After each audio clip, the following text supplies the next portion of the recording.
I'm delighted to be here with you again today. My name is Mensah Oteh, and I want to welcome you to what I believe is going to be a very special session. I'm going to be talking about work-life balance, but work-life integration as well.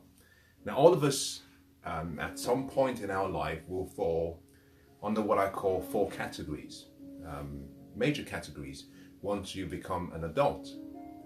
The first category deals with those in the age group of between 20 and 30. The second category is between 30 and 40. The third being between 40 and 50.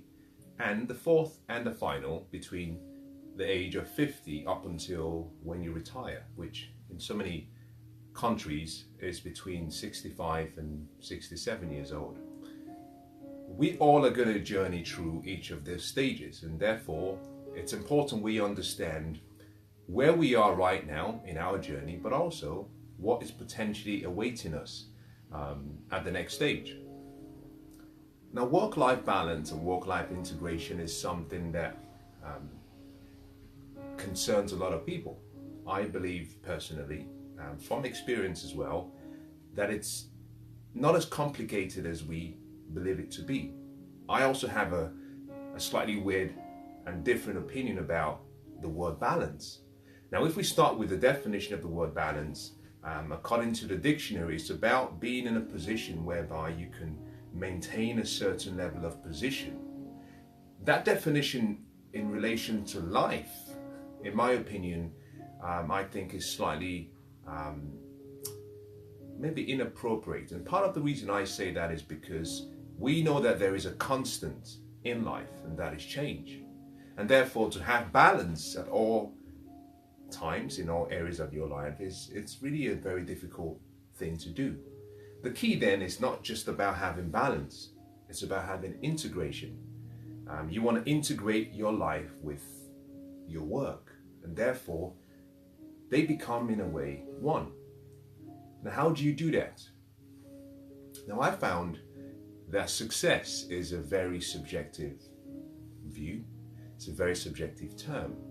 We measure it by objective standards, but individually how we define success will differ, and as your needs vary and as you grow, what you find as well is your definition of success will also change, and rightly so. It should change as you grow. Now, for some people, success is about love and happiness and joy and spending time with loved ones. For other people, it could be having a really fulfilling career. It could be working in a job that you love, working with people you like, providing value and service to your clients and customers. To another, it could also just be, material wealth and financial freedom and prosperity. Now, here is the point. There is no one definition that fits everyone's standards, and there shouldn't be. We should allow ourselves grow, and as we grow, we should redefine what we call success. But to understand success in the context of work-life integration, I want to draw your attention to three key component parts. I think these are fundamental ingredients that you need if you're going to get this work-life integration correct. The first word is achievement. Now, achievement deals with the fact that individually we are all created to produce good work, and therefore we have to have something that we can show, something that we can look at and say, this is a product of what I created. Let me start with an illustration. One of the most important things that we all are expected to do as human beings is to create. Creativity is the highest expression of what we can do as human beings. Now, creativity comes together with achievement. Achievement is the first component part of creating a really beautiful work-life integration. Achievement simply means you define what you want, you set it as a goal, you move in the direction of that goal, you achieve the goal. We call it goal achievement. Now, Al Nightingale said that success is the progressive realization of a worthy goal, of a worthy ideal, of a desire, of a vision. The progressive realization, in other words, you're consistently moving in the direction of what you want. So, as part of achievement, we all need to have goals, and we have to be in the position whereby we're not only setting goals, but we are achieving our goals. So, in addition to creativity and production and a sense of contribution, all of these enable us feel as though we've achieved something.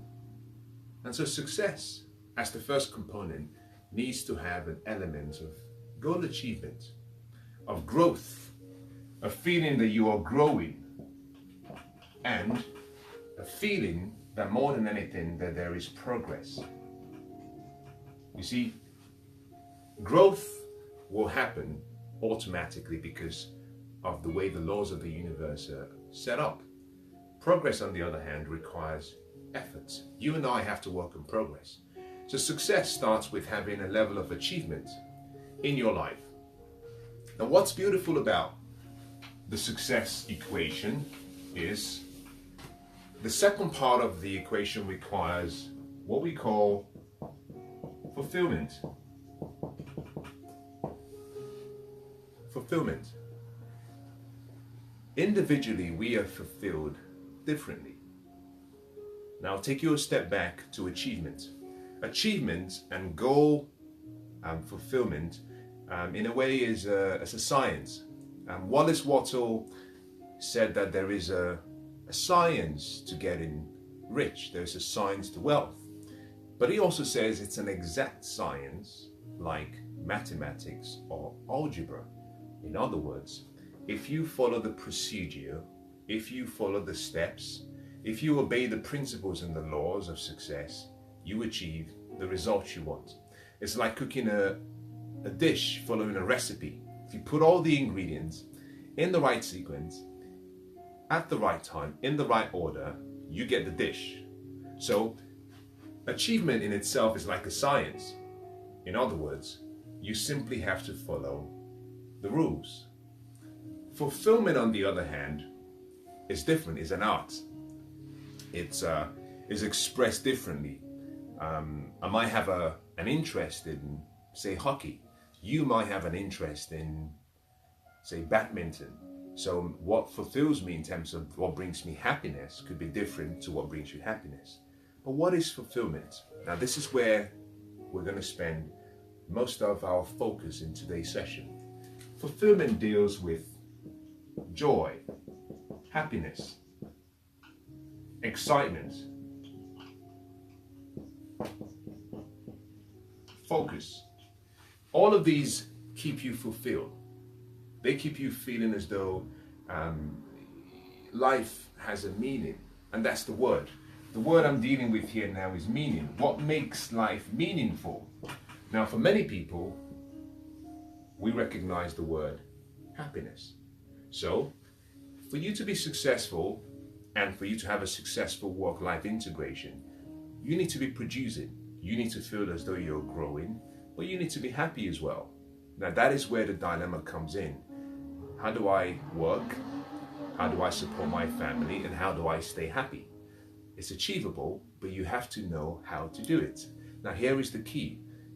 Unlike achievement and goal setting, when it comes to fulfillment, you have to choose how you express your art form, how you express your fulfillment. You have to choose what fulfills you. You cannot simply take someone else's perhaps principles and lifestyle and philosophies and expect to feel the same way. We're all different. We're all unique, and our fulfillment has to be based on our individuality. Now, the final part of the success equation is what I call lifestyle. How you live. How do you live? Now, lifestyle has to be designed. It has to be created. It has to be studied, and then it has to be applied. You start with a daily routine, it becomes a habit, it becomes part of your character, then it becomes a lifestyle. But what is lifestyle? Well, lifestyle deals with how you get along with people, how you get along with your social environment, your social context. It deals with wisdom and study and recognizing areas whereby you can make some contribution back to the world. It deals with significance, personal contribution. All of these help you form what we call the good life. You can have money, but not be happy. You can also be happy, but not really have a great lifestyle. So, to get the equation of success complete and to get the work-life integration right, you need the three component parts: achievement, fulfillment, and lifestyle. And if you have all of them in the right proportion, you have great opportunity to have work and life well integrated. And what I'd like to do is take you, as we begin, through what I consider to be the starting point of creating a good work-life balance or work-life integration. The first thing we have to understand is that life is a journey, and every journey has three component parts. You start with what we call your location. Then you must have an idea about your destination. And finally, you must have an idea about how to get from your location to your destination. We call this a map. We call this a plan. Now, to create the right work-life integration, you have to begin by looking at your life in the three different component areas. Firstly, what is your desired destination? Now, your desired destination has to be clear. And one of the things I found in dealing with people, but also I experienced this, is we find it very difficult to say exactly what we want. We know we want a better life, but we don't have clarity on the vision. Now, it's impossible for you to aim and hit a target if you cannot see it.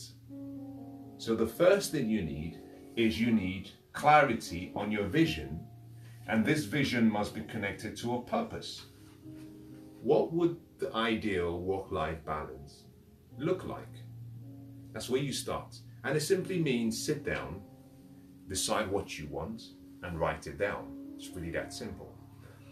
The next step you must take is ask yourself, where am I? You know, if I'm not where I want to be, then I must be somewhere. If you go into a car and you're going to drive from one location to another, and you have a GPS system in the car, once you put in the destination, the route, the road map is calculated by taking your current position. So you have to understand where you are. And I want to show you how we can do that. Now, once you've determined your current position, then it's very easy to develop a plan to get you from where you are to where you want to be.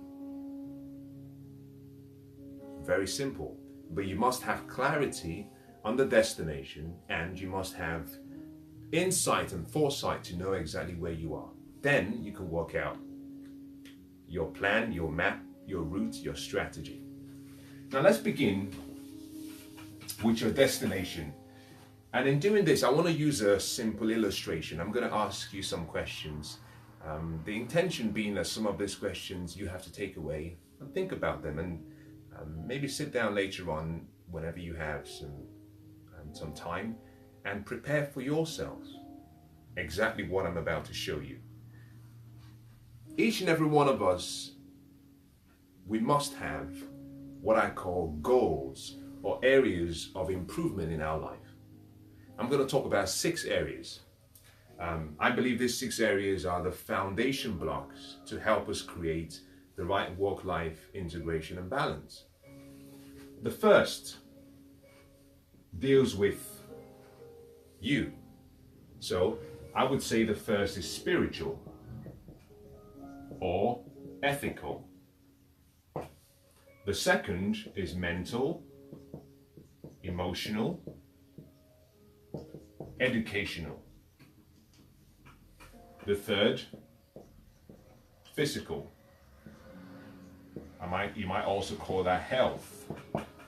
The fourth, financial, business, your career, or for you it could be education. The fifth is your social contribution, a sense that you can do something and give back. Now this is very important, social contribution, because we always have to feel that we belong and there's a sense of meaning beyond just our immediate family and our loved ones. So we need to have a sense of giving back or being part of a bigger community, being part of a bigger tribe. Now, the sixth, in some people will vary. Now, recognize something. This is not in any area of or order of priority or importance. You have to arrange them for yourself. But also, what you might find is, for some people, health, they might say health and well-being. So you can slightly alter each and every one of these component parts. But we begin with spiritual. We talk about mental and emotional. We talk about physical health. Interestingly, although I've talked about financial, I've put financial, business, career, and education under one group. This leaves you room for life. I just call it life, which is lifestyle. How are you living? So for lifestyle, we call it the sixth part of the areas of your life that you have to continuously improve on. Work-life integration deals with these six components of your life. It's about how do you combine and take various parts of these sections and make for yourself a very beautiful life. Now, we talked about the word balance. And one of the best ways of describing balance is perhaps to look at a wheel. And what I'm going to do with you guys now is I'm going to just take this away and I want to illustrate this in a pictorial form. Imagine a wheel. Imagine this is a wheel. We talked about 6 areas of your life. Let's imagine that we divide this wheel into 6 component areas. We call this the wheel of your life. Now, each part of this we call maybe a spoke, like you have a wheel, and we call this the rim. So this we call spiritual. Number 2 we call mental. Number 3 we call physical. This we call financial, educational, and business. Number 5 we'll call social contribution, and number 6 we call lifestyle. Now here is what I want you to do. We've defined this as the areas of your life that need improvement. That if you had the appropriate balance in each and every one of these areas, then you have a great work-life balance or integration.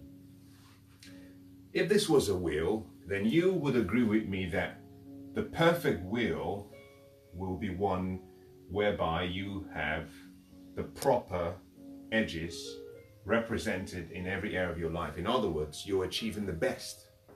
Now let's make this more realistic. Let's calibrate this and say that we'll assume that each section of this wheel represents a measuring point for your life. We split this into 5 areas. Now, interestingly, what I'd like you to do is ask yourself a simple question. Now, you don't have to do it now. This might be an exercise for later on. In the area of your spiritual life or your ethical, if you were to give yourself a rating from a scale of 0 to 10, 10 being the highest, based on what you have as a potential and based on how you're living right now, what score would you give yourself? Now, let's assume, for the sake of this illustration, I'm going to randomly choose a few numbers. This doesn't necessarily mean it's exactly how your life is right now, but it serves a purpose so that we can see how there is a contrast between the ideal life you have and the life you're currently living. In relation to spirituality, let's assume that you've given yourself a score of 2. In relation to mental, this is emotional, this is educational. Let's assume that you've given yourself a score of 4. In relation to physical and health, let's assume you've given yourself, say, a 6. Finances, education or business, let's assume you've given yourself, let's say maybe a 4.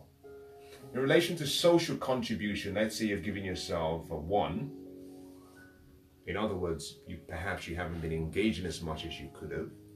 And finally, in relation to lifestyle, let's assume you've given yourself a 2. Now, to plot these numbers in this wheel of life, what we do is we, starting from the inside, assuming this to be 0, working that way, assuming each and every point to represent 2. So, for spiritual, we have number 2. For mental, we have number 4. For physical, we have number 6. For financial, we have number 4. Then we have number 1 for social contribution and number 2 for lifestyle. Now, what we then do next is we connect every single dot. Now, if you were to connect this is what you would have. It's a very interesting shape. It's certainly not a wheel. Now, here is the point. Imagine this as a wheel that you're using to operate and run your life. Now, one of the first things you will agree with me is that it's almost impossible for you to have enough momentum if you were using this as a wheel on a car. Now, if you had this as a wheel on a car, on a bicycle, it will move very smoothly. If you had this, on the other hand, what you've created is something that will be so difficult. As a matter of fact, if this wheel were to be on the side, assuming that that was the shape of your wheel, on one side you might not even have any momentum because you cannot move. So the first thing we have to do, having identified this as the ideal scenario and this as your current position, is we have to ask ourselves, well, how do we start improving our lives so that we can have and we can start to build momentum? The key is to start small. Start small, make gradual improvements. And so for each and every one of us, we have to ask, what is the most important part of this various categories of life for us individually, and which will be easy to change? It's a difficult question. It needs a little bit of thinking, and it requires a lot of honesty. The key here is, if we can start slowly improving the areas of our life, what we might find is that we start to get a level of evenness, whereby it's a lot easier now.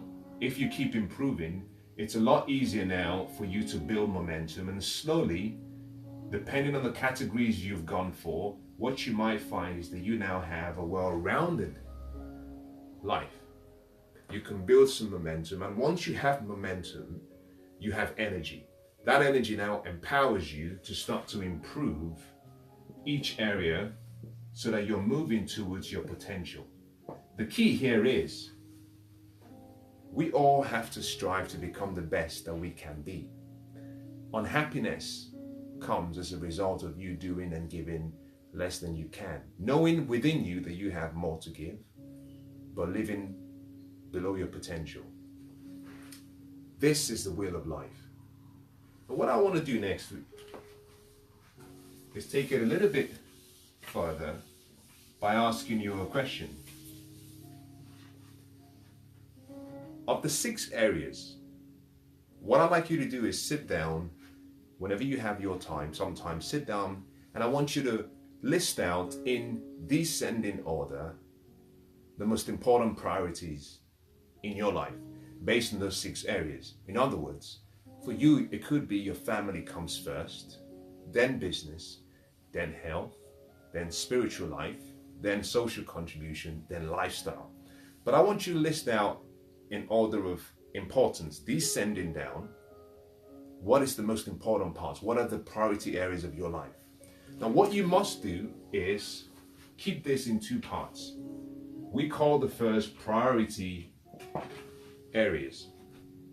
Now, once you've identified this, you might say in terms of order, it's number 1, number 4, number 5, number 3, number 2, number 6. That might be your order of importance, descending downwards.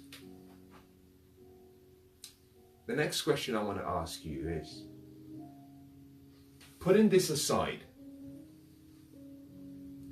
how do you spend and how do you use your time every day? Just look at your time, look at the last 24 hours, look at the last week, review the last month, and answer the question, how have you spent and how have you utilized your time? And what I want you to do is say, time utilization. Based on those same categories, I want you to identify the areas that you spend the most time and the least time going downwards.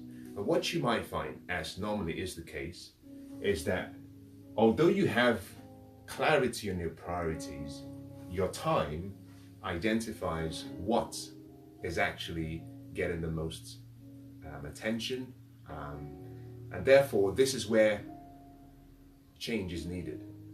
So in your case, it could be perhaps 1, it could be maybe 6, 2, 3, 4. So it's very different from your actual priority in your heart. What you're doing in reality is different from what you want. That's where we must bridge the gap. We must get some consistency between what you really want and what you're doing every day. Now, if that's the case, one of the things we must do is look at the concept of time and how you use time every day, because work-life integration is about how do you integrate your time at work with your time based on what you enjoy doing in terms of lifestyle, and how do you make it work? Now, time is the most important commodity that we have. We get it in the same proportion, evenly and equally. I like to say it's the one place where we have equality in time. Walk down the street, if you see a beggar on the side of the road, he has the same time as the billionaire in his mansion. Irrespective of whether you're male or female, we get the same time. However, time comes in 2 parts. We have what we call vertical time, we have what we call horizontal time. So in dealing with time, you must start by understanding that there is vertical time and that there is horizontal time. Now, what is the difference between both? Vertical time deals with 24 hours, what you do in 24 hours. Horizontal time deals with life, your lifetime. So what we have here is this. We have 24 hours, but we have life. The key to getting your time leveraged. Now, I try not to use the word manage, because time management is really not possible. You cannot stop time, therefore you cannot manage time. However, time is life. And although you cannot manage time, what you can manage is you can manage life.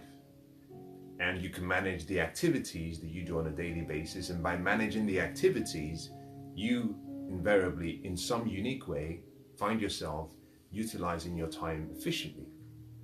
But you've got to start with the understanding about 24 hours, which is vertical, lifetime, which is horizontal. Now, what is interesting is, in relation to lifetime, you and I cannot say how long we're going to live. What we know, however, is that we intend to live well and live right. The concept of work-life integration and the great life and the good life that we want is something we all relate to. But herein lies the problem. When we think about the good life, when we think about the extraordinary life, we tend to have a picture of a life far off in the future, a life with all of our desires met someday. You have to get off the someday aisle and recognize that life is hidden in a day, and a day is hidden in life. So, today is all you have. In other words, although you have a lifetime, what you have is that lifetime is being lived in one day. The key then is, how do we use our 24 hours? Because to design the good life, to design the perfect work-life integration, it's not about trying to create a future somewhere far in the distance. It's about, how do you design one good day? How do you create one perfect day? And then all you have to do is repeat the day. You correct what you would have done differently. You recognize and celebrate what you did right, and you repeat it the next day. And you just keep improving and improving and improving.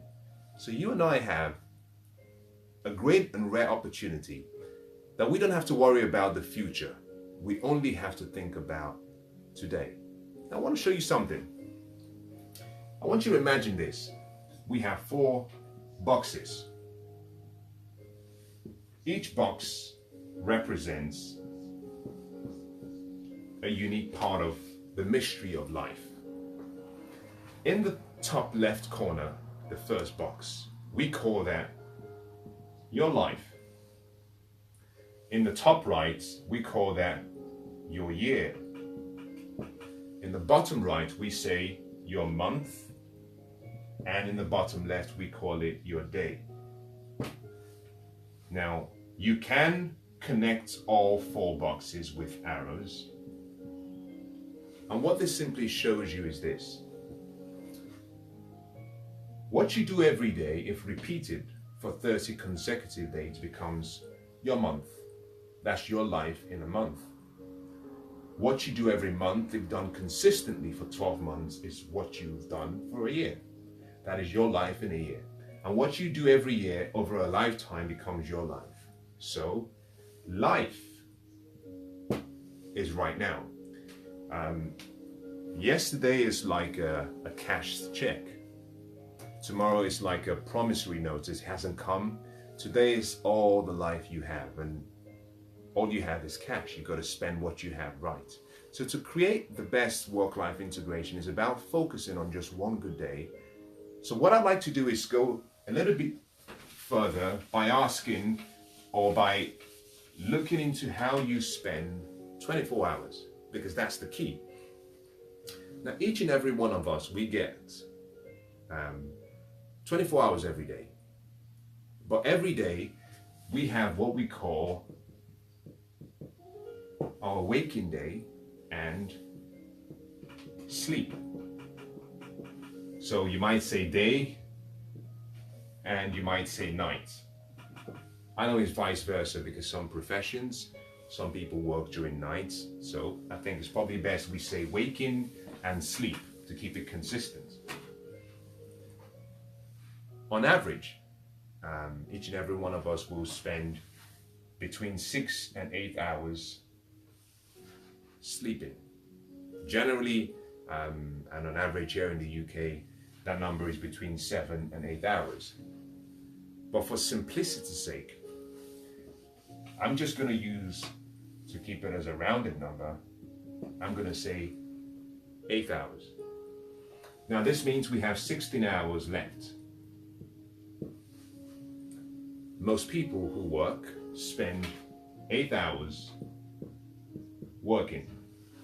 However, we spend about an hour preparing, getting ready, having a shower, breakfast, getting ready for work. So we have 1 hour getting ready. I call this pre-work. But we also spend time traveling to work and from work. This normally is between 2 and 3 hours per day. And this is for traveling. So you can say that most people on average spend approximately 12 hours in relation to work.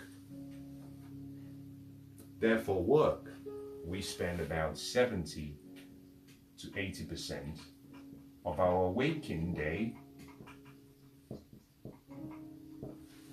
working. Now I'm going to stop there and perhaps address something that I think is important.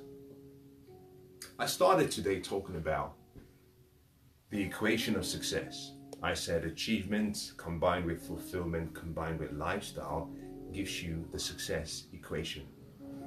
Now, if we spend approximately 70 or 80% of our waking day at work or working or getting ready for work, then work has to be a component part of our life that gives us a real huge sense of fulfillment and achievement, because we're investing a good portion doing it.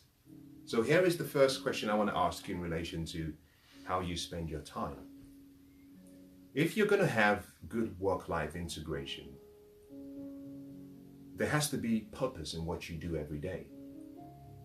My first question is this: is your work, do you consider your work to just be a job? Do you consider your work to be perhaps a mission? Something that has a real sense of meaning? But also, number 3, do you consider your work to be your passion, to be your calling, to be your life's purpose? There's a reason for that question, because you see, if you see your work as simply a job, unfortunately, your fulfillment will be limited, because you will be doing something that you haven't been born to do. Take a fish out of water. A fish looks very average. It looks very hopeless. Put the same fish back in water, the genius, the greatness in the fish comes alive. You can see the beauty in its design. Similarly, if you were to take a bird away from, a cage and allow the bird to fly freely, now you can see the bird expressing what it was created to do, which is to fly. All of us have been created with gifts and skills and talents, but more importantly, we've also been created for a purpose. Many people are working in an area that is not their strengths zone. In other words, you're in the wrong environment, and just the same way if I took a bird and I put the bird in water, no matter how great the bird is at flying, it cannot swim. So if your work is simply your job, if you see it as simply a job and there is no sense of excitement when you wake up in the morning, there is no sense of fulfillment at the end of the day, you don't enjoy who you work with, you don't enjoy the service you're providing, it's an indication that you're perhaps in the wrong environment. And because you're investing between 70 and 80% of your time, it's almost impossible to have work-life integration and fulfillment. You have to find what makes you come alive. Now let me qualify that and say this: we all have to journey through different stages in life. So what you might be doing right now may just be a stepping stone to who you want to become. Now, if that's the case, then recognize the purpose of what you're doing and recognize that there is a season. So your focus should not be on, I don't enjoy what I do. Your focus should be, what I'm doing is a necessary step to get me to the higher platform of what I want to do. In that case, what you can do is use that purpose that you're working for to convert that job into a mission. It becomes a mission now. Focus creates how we feel. It chooses how we feel. If you focus on the job as something, I don't really like it, I don't like the people, then that's all you're going to feel. You're going to attract like-minded ideas and thoughts and feelings. If on the other hand you had your reason, your purpose clearly defined, and if that's all you keep your focus on, then what you do every day becomes a mission. Now, you will burn out at some point in time, but in many cases, the burnout will not come before you've decided to move on to what you're called to do and what you have a passion for. But also, if your work is your passion or your purpose or your life's calling, then what you find is the 12 hours you spend every day, or no matter what that might be, even more, you spend every day, for you, every passing hour feels like 10 minutes because you're doing what you were born to do. You're doing something that excites you, something that makes you feel alive. You're doing something that inspires you.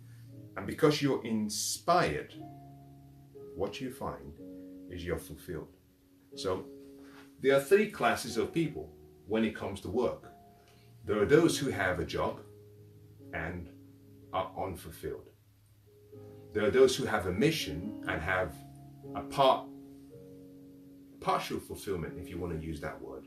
But also there are those who have passion for what they do and a level of purpose and meaning in what they do, and they have complete fulfillment. So a whole day at work, at the end of the day they leave really, really excited, and therefore, as I'm about to go into, they can use the remaining part of what they have for the day in such a way that it creates even more excitement in their lives. Now here is the point. If you spend 12 hours working, you have just 4 hours left. My intention is not really to tell you how to use your time. What I like to do is give you some suggestions on how you can start to improve the quality of your life, and that integration between work and life becomes a lot more bearable. Now, I think, in my opinion, that we do not have a work-life balance problem. We do not have a problem with work. We have what I call a wisdom problem. Wisdom. There is something we do not know.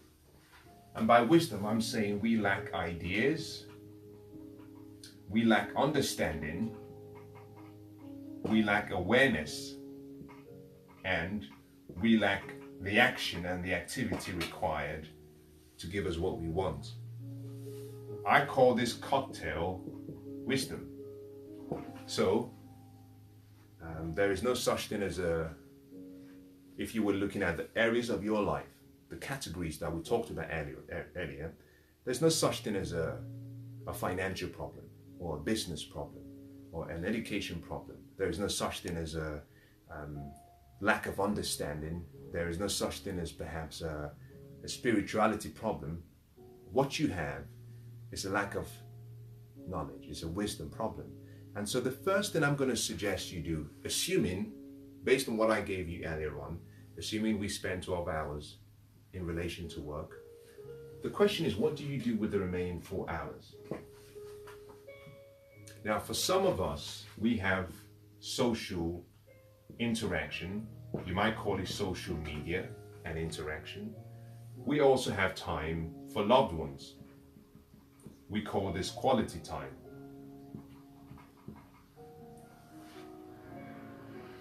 And this is where most people stop. So the integration is not complete.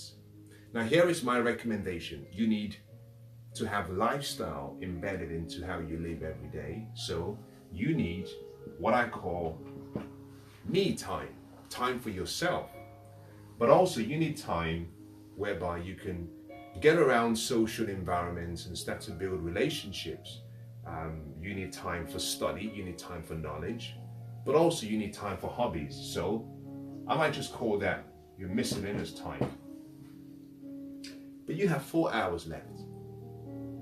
Now, depending on what category you find yourself, perhaps category 1, which I said was between 20 and 30, category 2 between 30 and 40, category 3, 40 to 50, or 50 to 65 or 67.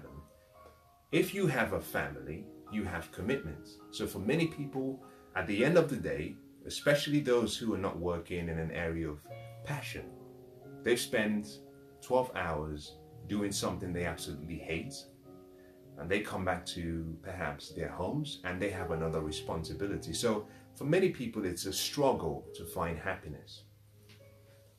You've got to find a way to use your time differently. Now, here is my recommendation. I'm not suggesting that you adopt it, but I have a philosophy that says you must discipline yourself. If you want the good life, then you must spend between 5 and 10% of your time every day. Now, 5 and 10% of 24 hours is between 1.5 and 2.5 hours every day investing in yourself. The quality of your relationships will only be based on the quality of your mind, the quality of your wisdom, the quality of your understanding, the quality of the ideas and awareness, and your willingness to take action. That's how you change your outcomes in life. So my recommendation is, why don't you start by investing in you first?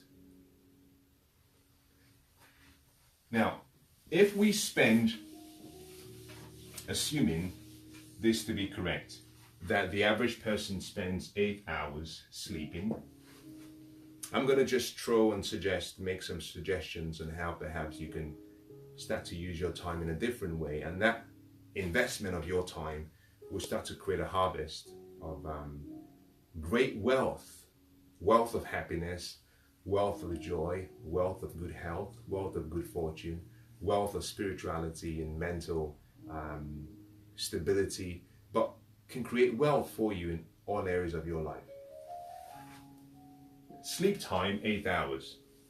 Travel time, we said 3 hours, between 2 and 3 hours. Preparation time, we said 1 hour. That left you with 4 hours. So here is my recommendation. I'm not trying to suggest that you allocate all of these spare time you have, because you might need this for your loved ones. My recommendation is, why don't you reduce your sleep time by 1 hour? If you have a family, a young family, perhaps rather than waking up at 7 or 7:30, you could wake up at 6:30. And that 6:30 wake up time till 7, you spend it with your loved ones. If you imagine you have a young child and perhaps they're, between the age of maybe 3 and 6 or 7, rather than let them sleep all the way through, considering that you might be working long hours and by the time you've come back home, perhaps they only have 15-20 minutes before they go to bed. And then you have that feeling, I'm not spending enough time with my kids. You can wake up early. You can do it in such a way that you get out of the house, you can take your kids, go for a walk, go down to the shops, but get away from the comfort of your home or from your comfort zone and get into a place. Create an environment. Now you can do that at home, but create the environment whereby you spend 1 hour of quality time with your loved ones. You can talk, you can listen, you can interact, you can play jokes, you can go shopping, maybe go to the shopping mall. It might just be to buy a glass of milk, but that time is quality time, perhaps with a son, with a daughter, with a loved one. But it's time you allocate from your sleep time to invest in those you care about. And what is interesting is, everything we do, if you have a family, everything we're doing, we do for our loved ones. We're trying to make a better life for them. But interestingly, at the end of the day, at the end of your life, what you remember is not the money you've acquired, is the memories you have.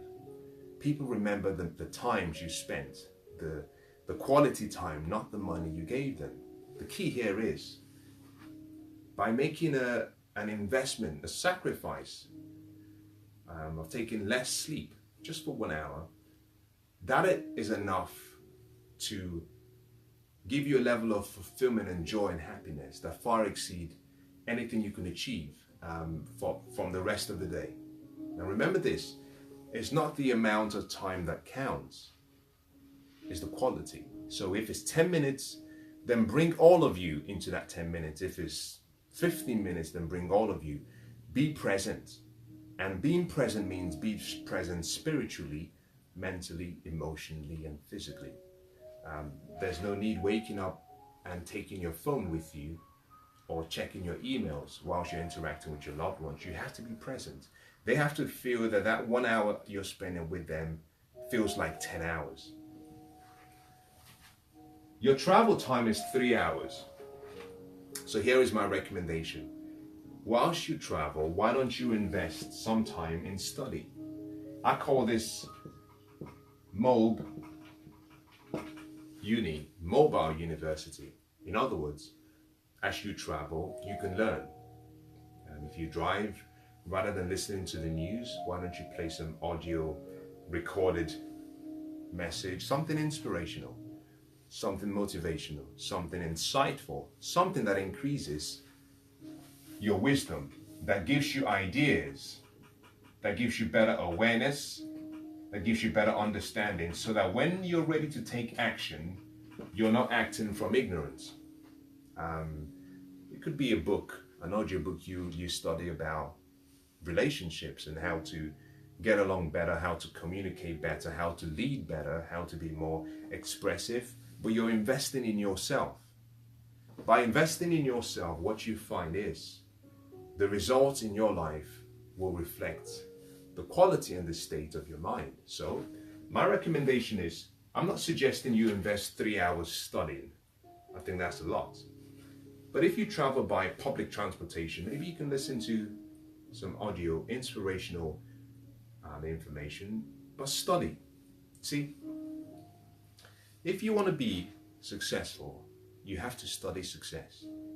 If you want to be happy, you have to study happiness. If you want to have great work-life balance, you've got to study how to do it. If you want fulfillment, you have to study fulfillment. If you want to be healthy, study health. Life begins as a study. Then it becomes a practice, then it becomes a habit, then it becomes a lifestyle. So you have to start by study. Now, there's also something you could do. It's not just about studying the lives of other people. You can take that time to reflect and study the lives of your loved ones and study yourself. What you find is,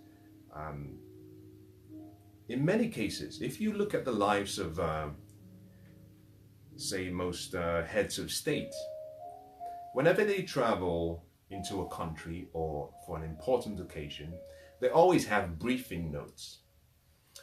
The briefing notes might say, Mr. President, when you were here in this country last year, you said this, and you made this pledges and promises, and this is what the other head of state said. But that briefing note is important because, you see, the president cannot rely on his mind and his memory. Your memory is not for storing information. The sharpest mind is blunter than the bluntest pencil. It's best to document ideas and emotions and how you feel and what your loved ones may have shared with you, so that when you spend that 1 hour with them, you can talk about their dreams, you can talk about their aspirations, you can talk about their goals, as opposed to being reminded every single time about what they told you the last time. So you can come to the relationship fully equipped with a lot of knowledge about what is important in their lives, and so they feel that you do work long hours, but they know that you care. So I would suggest that you spend 50% of your travel time, perhaps spend the first half of the journey studying, but the remaining half you can spend perhaps on entertainment, doing whatever you like. And by doing that, what we then have is what we call the EE ratio. The ratio of education to entertainment is balanced. Rather than just listening to music all the way through, and at the end of the journey, you've not gained in understanding, you've not gained in wisdom, you don't feel more loving. Some people watch videos, and there's nothing wrong with that, but you need a balance. You know, I want to watch a film, and I want to feel more human at the end of the film than I did before I started. So it's about balance. On your way back, you can split it 50-50 again. It's entirely up to you. This is not a set routine. This is just some ideas. Now, once you've done that, your preparation time, why don't you make it more interactive? So, for example, you wake up in the morning. If you have a spouse, if you have kids, why don't you make it interesting? We're getting ready together as a family. So that whilst you're getting ready, everyone is perhaps interacting with each other. Now, I understand you need privacy. You're brushing your teeth. There's nothing wrong with someone else being there with you, maybe your kid, your child, your spouse. But it's about being present. It's about being present. There are certain areas that you can't be present and have everyone there, but perhaps having breakfast, you could spend 5 minutes at breakfast, but be there for that 5 minutes. Don't talk about work. Bring all of your focus and attention to what everyone is sharing. Be present. Now, the 4 hours left is your time to spend as you wish. You might spend it on social media. You might spend it on perhaps preparing food, looking after the family. But I would recommend that you do something else. I talked about the concept of me time. You need time for yourself. You might have responsibilities as a parent. You might have a family. You might have friends. You might have relationships to try and spend time on. But you need time for yourself. You cannot give what you do not have. You have to invest in yourself. And the greatest of commandments says that you should love your neighbor as you love yourself.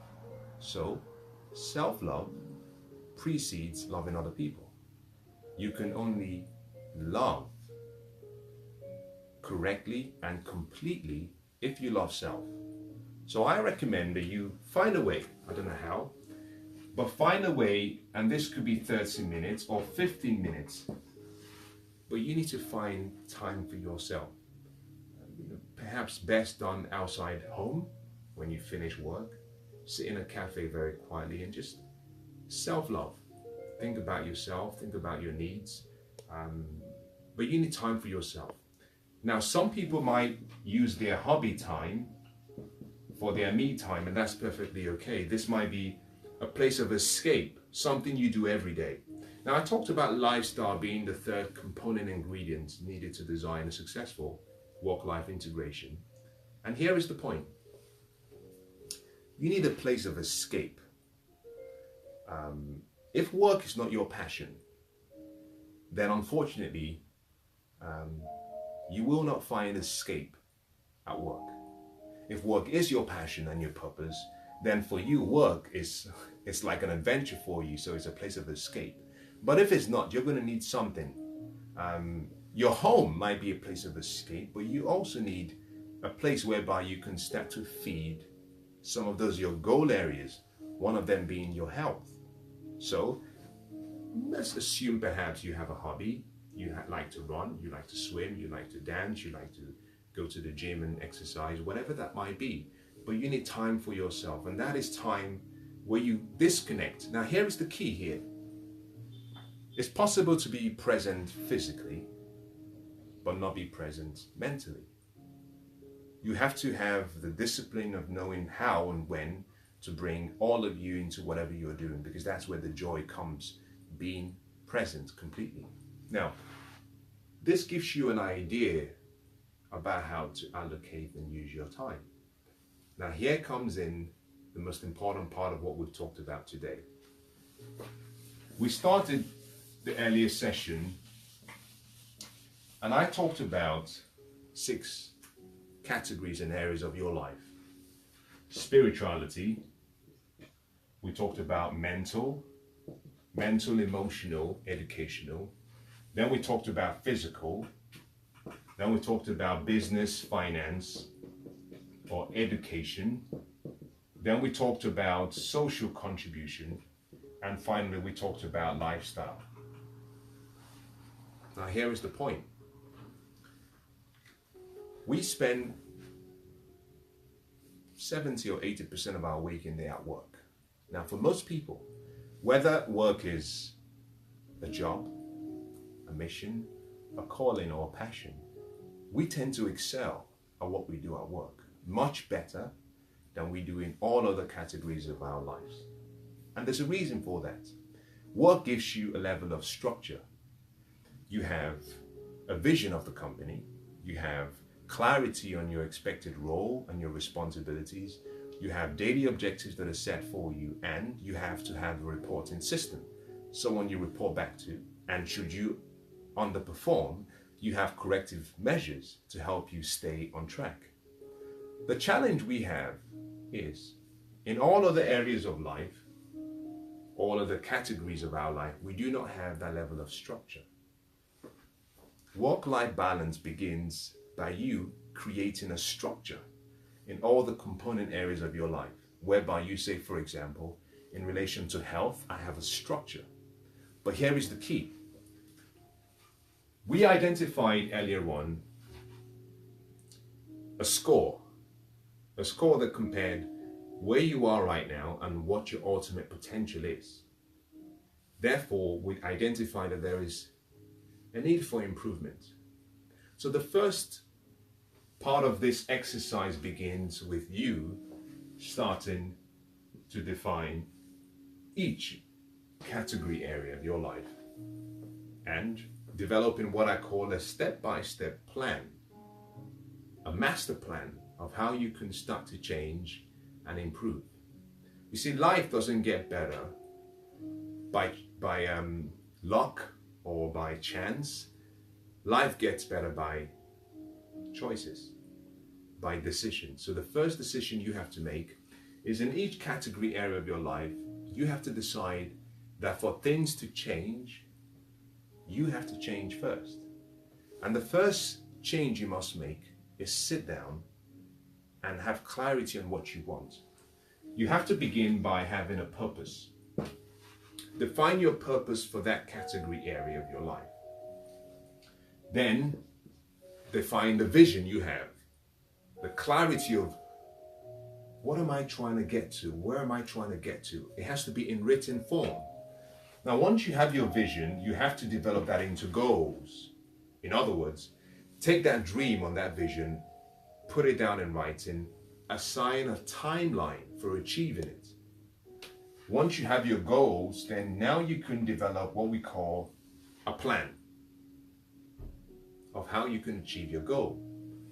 Once your plan is developed, the next thing you need is a strategy, the how. But it doesn't stop there. The next you must do is have what we call habits. You see, in every single area of your life, you are the lowest common denominator.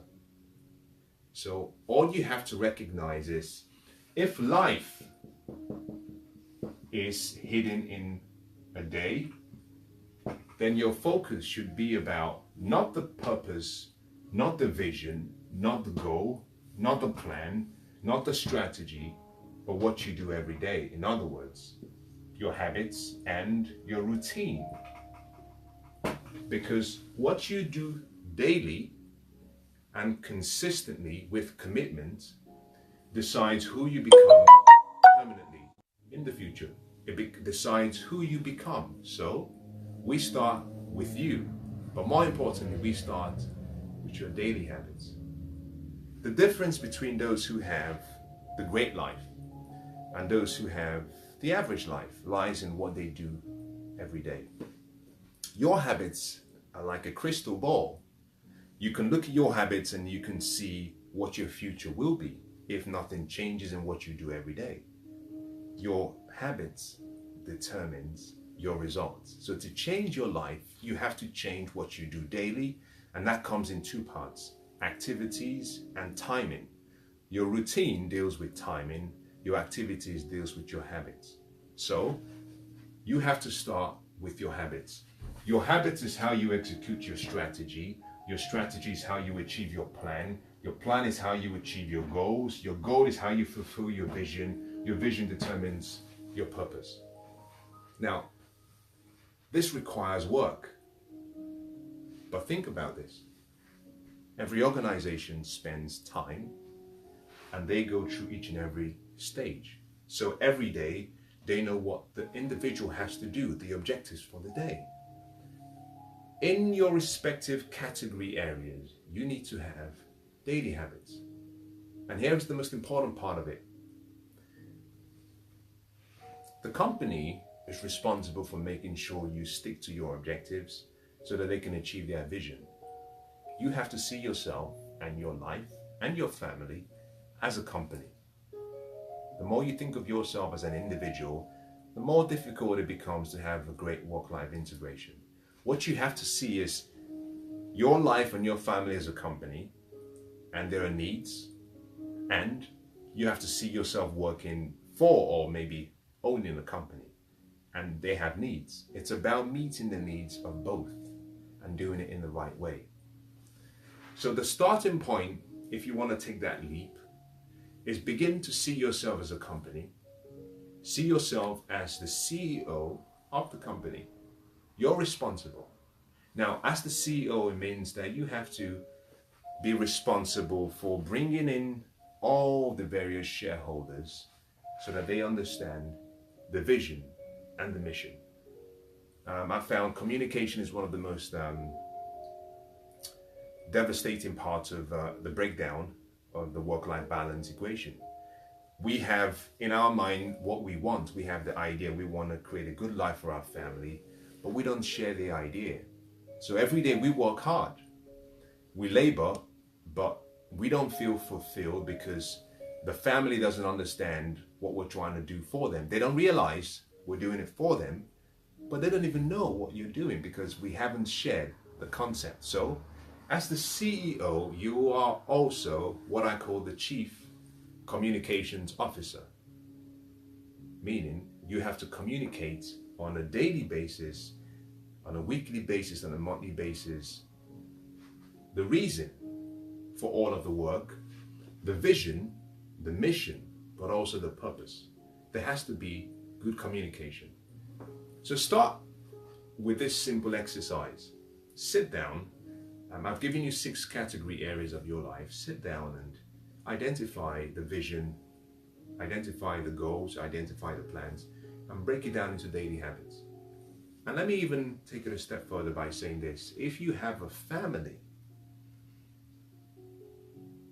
if you are bold enough and if you're willing to share this bigger vision with them and tell the family how each person fits into the bigger picture, what you find is that even if you spend 5 minutes and that's all you spend with your loved ones, that 5 minutes will feel like 5 hours.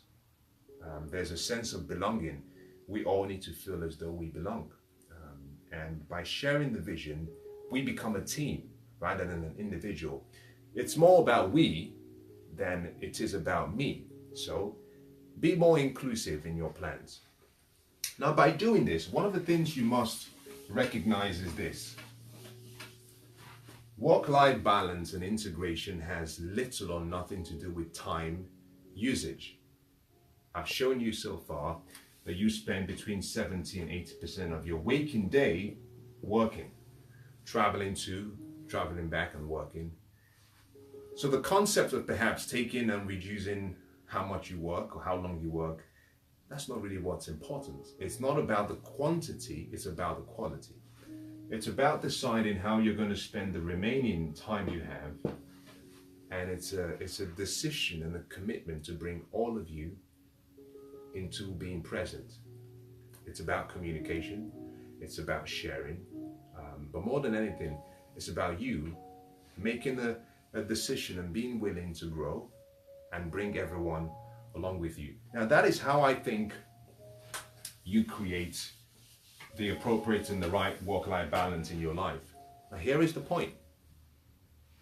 It's an ongoing process. No one has it all together. The concept that we have the perfect life, it doesn't exist. Every day we have to course correct, we have to change a few things, we have to adapt.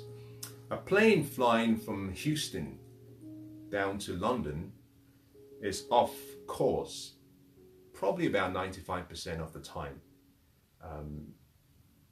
But as it travels, the automatic pilot system has to keep course correcting, because you're going to have turbulence, you're going to have wind, you're going to have all the pressure. The automatic system will keep course correcting as the plane tries to deviate from its flight plan and path, and it will keep staying on course correcting until it arrives in London. Now, you and I have to adopt the same principle. Work-life balance, there's no such thing as a perfect balance, and that's the reason why I said the word balance perhaps is slightly misleading. The idea that you have balance, you're never going to have balance. You can integrate both, and you can choose to use your time well. So whether you spend 10 hours working and 1 hour with your loved ones, in the 1 hour you spend, you can achieve more fulfillment compared to the 10 hours. But remember what I said to you. If you spend 70 or 80% of your waking day working, it has to have purpose. So it's important you start by trying to find out who you really are.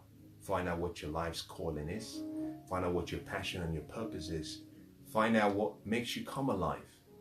Because if you can find what makes you come alive, then what you find is fulfillment comes very natural, and achievements, goal achievement comes very natural, because you'll be doing what you were born to do. And therefore, you would have all this energy and love and excitement and inspiration, such that when you spend the remainder of your day or time on other things, you give it the best that you can. You don't feel drained. One of the problems most people have is because work is simply a job, at the end of the day, they feel drained. They don't have the mental or the physical stamina to give more, because they've been doing something that they weren't born to do. Now, I hope today's session has been useful. Allow me to wish you best of luck. I hope you found one idea worth sitting in for. I want to wish you the best. God bless.